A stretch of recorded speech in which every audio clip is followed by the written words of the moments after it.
جگہ ہے جہاں ایک مٹی کی عمارت ایک مٹی کا مکان، خون کا گارا بنایا اینٹ جس میں ہڈیاں، خون کا گارا بنایا اینٹ جس میں ہڈیاں، چند سانسوں پر کھڑا ہے یہ خیالی آسماں۔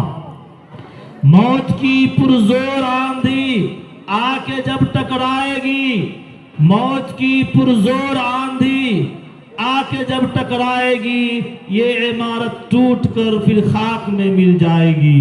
ایک بار درود پاک پڑھ لیا جائے، اللہم صلی علی محمد، تھوڑا آواز سے پڑھیے، اللہم صلی علی محمد وعلی آل محمد کما صلیت علی ابراہیم وعلی آل ابراہیم انک حمید مجید، اللہم بارک علی محمد وعلی آل محمد کما بارکت علی ابراہیم وعلی آل ابراہیم انک حمید مجید۔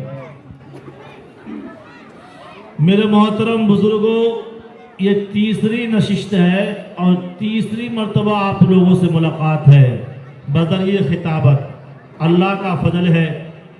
میں دل کی عمیق گہرائیوں سے دعا کرتا ہوں، شکریہ ادا کرتا ہوں ادارے کے تمام اساتذہ کرام کا، تمام ذمہ داران کا، تمام منتظمین کا، اور بالخصوص جناب بڑے بھائی آزاد صاحب کا، اور ہمارے رفیق محترم جناب مسعود اکرم کاظمی، جو کم عمری میں کم وقتوں میں اس وقت پورے ہندوستان نہیں، ہندوستان کے علاوہ بھی کئی ممالک کا سفر کر رہے ہیں، سکہ راج الوقت بنے ہوئے الحمدللہ۔ دعا ہے کہ اللہ تعالیٰ مزید ترقیات سے نوازے اور بد نظروں کی بد نظری سے حفاظت عطا فرمائے۔ میرے محترم بزرگوں، ظہر سے قبل توحید خداوندی پر گفتگو ہوئی تھی، ظہر کے بعد رسالت مآب آقا انعامدار تاجدار مدینہ احمد مجتبی محمد مصطفیٰ صلی اللہ علیہ وسلم کی سیرت پر گفتگو ہوئی۔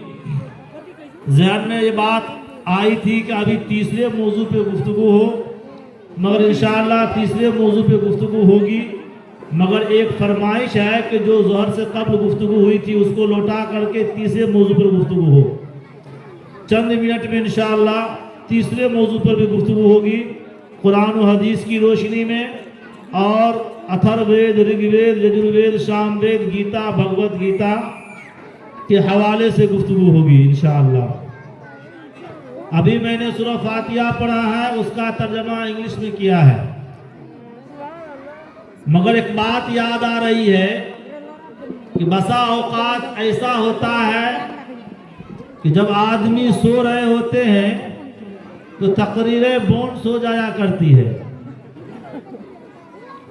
تو آپ لوگوں کا انٹرویو لیا جائے کہ آپ لوگ سو رہے ہیں یا جاگ رہے ہیں۔ چلیے ایک سوال پوچھ رہا ہوں، آپ لوگ سمجھدار ہیں؟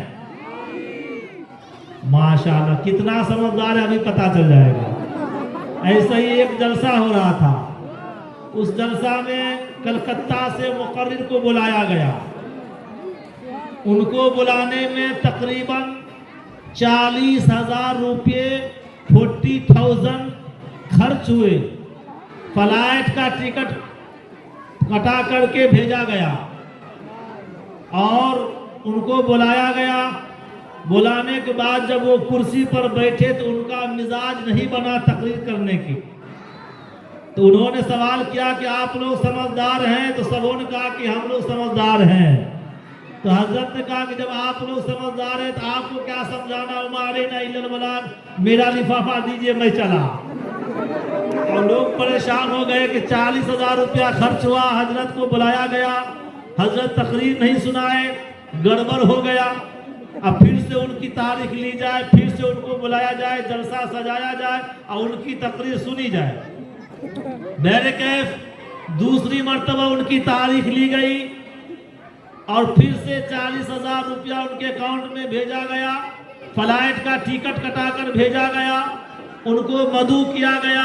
آنے سے پہلے بڑے بڑے ذمہ داران نے مشورہ کیا کہ حضرت آئیں گے اور پوچھیں گے کہ آپ لوگ سمجھدار ہیں تو کیا کہنا ہے، تو سبوں نے مشورہ میں یہ